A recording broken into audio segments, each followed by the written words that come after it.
కొందరి రాజకీయ నాయకుల ఇళ్లలో ఎప్పుడైనా ఏసీబీ, సిబిఐ, ఐటీ డిపార్ట్మెంట్స్ దాడి చేస్తూ ఉంటాయి. అయితే వారు అలా ఆకస్మిక దాడి చేసిన సమయంలో అనేక సార్లు కుప్పలుగా నోట్ల కట్టలు కనిపించడం మనం చాలా సార్లు చూసే ఉంటాం. కొందరైతే ట్రంకు పెట్టెలో, ఇంటి గోడలలో, బీరువాలలో, మంచంలో ఎక్కడ పడితే అక్కడ వారి అవినీతి సొమ్మును దాచేస్తూ ఉన్నారన్న వార్తలు ఎన్నో చూస్తున్నాం. ఇలా అనేక మంది రియల్ ఎస్టేట్ వ్యాపారులు, రాజకీయ నాయకులు, ప్రభుత్వ ఉద్యోగకారులు ఎంతో మంది వారి అక్రమ సొమ్ముతో దొరికిన సంఘటనలు చాలానే చూస్తాం. కాకపోతే తాజాగా సోషల్ మీడియాలో వైరల్ అవుతున్న ఓ ఫోటో చూస్తే మాత్రం షాక్ అవ్వాల్సిందే. ఇంతకీ అదేంటో తెలుసుకుందాం.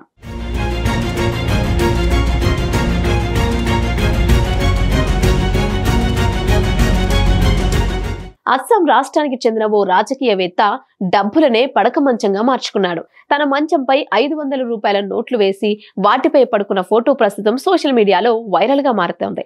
అస్సాం రాష్ట్రంలోని ఉదయగిరి జిల్లాలోని బైరగురిలో బెంజమిన్ బసుమథీరి బహుమతిని ఆ గ్రామ village councillor development committee chairman గా పనిచేస్తున్నారు. ఆయన 500 నోట్లను మంచంపై పడుకొని నిద్రిస్తున్న ఫోటోలు ప్రస్తుతం సోషల్ మీడియాలో వైరల్ గా మారాయి.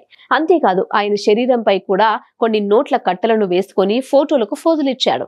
దీంతో సదరు పార్టీ అతన్ని సస్పెండ్ చేసింది. అంతేకాదు ప్రధానమంత్రి గృహ నిర్మాణ పథకం, గ్రామీణ ఉద్యోగాల స్కీమ్ లో భారీ అవినీతికి పాల్పడినట్లు వార్తలు వస్తున్నాయి. ఈ నేపథ్యంలో ఇలా నోట్ల కట్టెలను మీదేసుకొని పడుకోవడం చర్చనీయాంశంగా మారింది. అయితే తానున్న పార్టీ నుంచి అతనిపై క్రమశిక్షణ తీసుకుంటున్నట్లు ఒక లేఖ అందినట్లు భోరో తెలిపారు. ఇకపోతే సోషల్ మీడియాలో వైరల్ గా మారిన ఈ ఫోటో ఆయన స్నేహితులు 5 ఏళ్ల క్రితం వారింట్లో ఒక పార్టీ జరిగిన సమయంలో తీసినట్లు ఆయన స్పష్టం చేశారు. కాకపోతే ప్రస్తుతం ఎలక్షన్ నేపథ్యంలో భాగంగా దేశవ్యాప్తంగా జరుగుతున్న దాడుల కారణంగా ఈ ఫోటో సోషల్ మీడియాలో వైరల్ గా మారింది.